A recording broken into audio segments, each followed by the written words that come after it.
আমরা যখন শিল্পীরা শিল্পী হিসেবে আমাদের নিজেদের কাজ নিয়ে দাঁড়াই, তখন আসলে এটা কি মাঝে মাঝে কি এক ধরনের মানে সময়টা ক্ষেপণের কোনো একটা অস্ত্র হয়ে দাঁড়ায় কিনা? আপনি একটা আবৃত্তি শুনলেন, সে আবৃত্তিটা শোনার পরে এই লাইনগুলো যে কবি লিখেছেন, তিনি আসলে কেন লিখেছেন, কোন জ্বালা থেকে লিখেছেন, সেটা কি আপনি আসলে শুনতে শুনতে সেটা বুঝলেন, ফিল করলেন, নাকি আসলে শুধু বিনোদনটা নিয়ে চলে গেলেন? কারণ এখন এমন একটা সময় এসেছে যখন শিল্পী হিসেবে আমাদেরকে দাঁড়িয়ে বলতে হচ্ছে, ভাই আমি এখানে দাঁড়িয়ে আছি, আমার একটা শিল্পিত জীবন আছে, এবং সেখানে আমি আপনার অ্যাপ্রিসিয়েশন শুধু চাই না, আমি চাই আপনি দেখুন আমি যে কাজটা করি সেটার একটা মূল্য আছে। এই মূল্যটা আমার কিন্তু চাওয়ার বিষয় না। একজন জারি গান যিনি গাইতেন আগে, বা কবি গান যখন গাইতেন আগে, কি নিয়ে কথা বলতেন? বিতর্ক করতেন তো। আর বিতর্ক করতেন আসলে কি নিয়ে? আমাদের সমাজে যেসব চিন্তা আমাদেরকে অস্পষ্ট হয়ে যেত, সেই অস্পষ্ট চিন্তাগুলোকে স্পষ্ট করার জন্য তো কথা বলতেন, নাকি? তো আমরা শিল্পীরাও কিন্তু তাই করি। তাহলে আমাদের, আপনাকে আমি দিব, আপনি এখানে দাঁড়ান আস্তে আস্তে।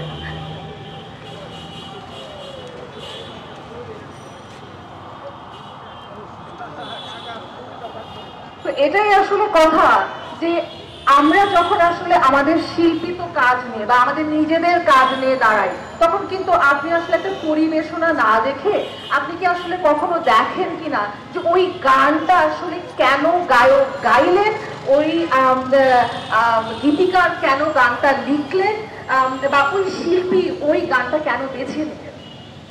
এই কেনর উত্তরটা কিন্তু শিল্পীর জীবনের সবচেয়ে বড় শক্তি। আমি অনেক বছর ধরে থিয়েটারে অভিনয় করি, আমি অনেক বছর ধরে থিয়েটারে কাজ করি, আমি এখন অনেক বছর ধরে পারফরমেন্স বানাই।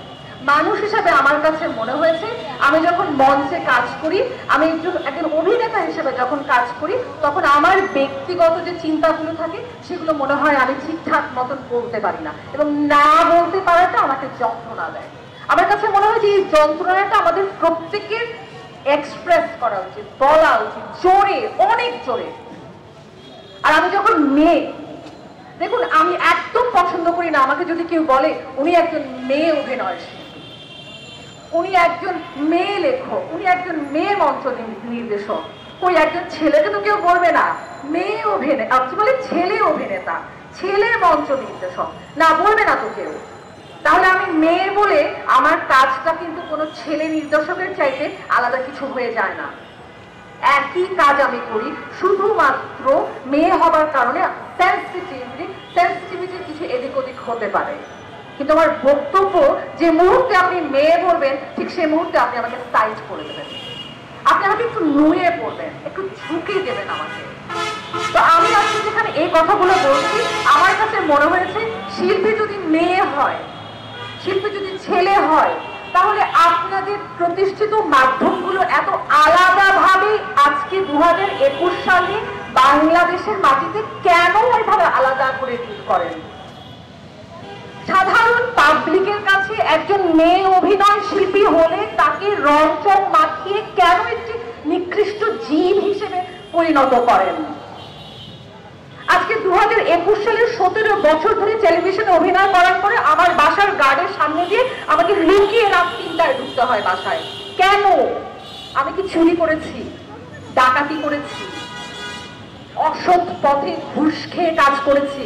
না, আমি একজন শিল্পী, আমি একটা কাজ করতে ভালোবাসি, আমি শুধু মেয়ে, শুধু এই কারণে আমি রাত 3টায় আমার বাড়ির গার্ডের সামনে দিয়ে মাথা নিচু করে আমি আমার বাসায় যাচ্ছি। কিন্তু এই পরিবর্তনটা আনবে কে?